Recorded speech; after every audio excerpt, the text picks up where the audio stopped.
So guys, for today's video, ayan, napindot ko yung 500k Tiger. So sayang. So dapat, di ko alam kanina ako tataya, pero napindot ko si Tiger. 3 points. Ayan, so dito nga guys, pagkapindot ko, nanalo nga tayo. So, ang lucky naman ng pagpindot ko na yon. And dito, kay Dragon Tiger tayo, sundan na lang natin kung ano ang lumabas. Wag na natin suwayin kung anong pattern yun, no? 2 points. So, taasan mo. Yan, ayan na nga ba, diba? Ano siya guys, sinunod ko na lang yung pattern, guys. Hindi na ako lumihis kay Tiger. Ayan. So, sana sunod-sunod na to, no? Ayan. So, itong Dragon Tiger natin is new update siya ni Phoenix Game. Ayan. 6 points. So, 5 points. So, talo tayo din ng 500 pesos. And ito nga guys, tataya tayo dito kay Tiger. Kay Dragon. Ayan. Dragon naman tayo tataya ng 500 pesos. So, wag tayo masyadong greedy kasi baka matalo tayo. Ayan, baka mabutata tayo, no? 3 points. So, babaan mo. Ayan. So, oh my god, hindi ko alam guys kung anong pattern to guys. Kung alternate ba siya or ano. Nakakaloka.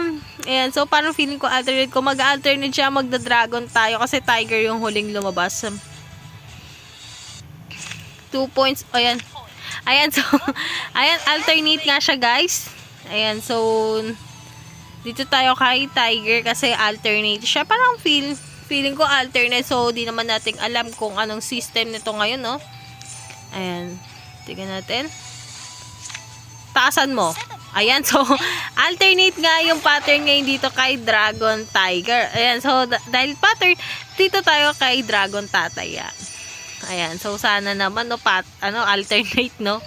Ayan, so, kapag alternate kasi, guys, napakagandang sundan yun, napakagandang tayaan. Ayan, so, talo nga tayo. Oh my god. Hindi ko alam guys kung anong pattern to guys eh. Ayan. So dito ay bakit napataya ako sa piece or tie? Napindot ko yung 500 dito sa tie. Oh my god. Hindi ko alam kung anong lalabas. Ayan. So natalo tayo dun guys. Nakakaluka. Ba't napindot ko yan? Sayang yung 1,000 ka. Oh my god. Ayan, so dito tayo. Mag-aano sana ako, pero napindot ko yung 500. So, sayang din yung 500, guys. Nakakainis. 6 points, so, ayan. Ayan, so, ganyan talaga, guys. Yung sugal, guys, may time na mananalo at natatalo ka. So, ngayon tayo is natatalo. So, okay lang yan, guys. Kasi yung pinanlalaro ko dito, galing lang din naman sa mga commission ko. So, wala akong nilalabas na pera dito kay Phoenix Game. 9 points, so, babaan mo. Ayan, so, panalo nga tayo dito ng 470. Ayan, so, dito guys, last game tayo, mag 2,000 tayo. Kasi last game ko na nga, Ayan. Oh my god, 6 points, pabaan mo. Ayan. So, I hope na nagustuhan mo ang aking videos. If you like this video, don't forget to like, share, and subscribe. So, ingat pala guys. And goodbye. Thank you.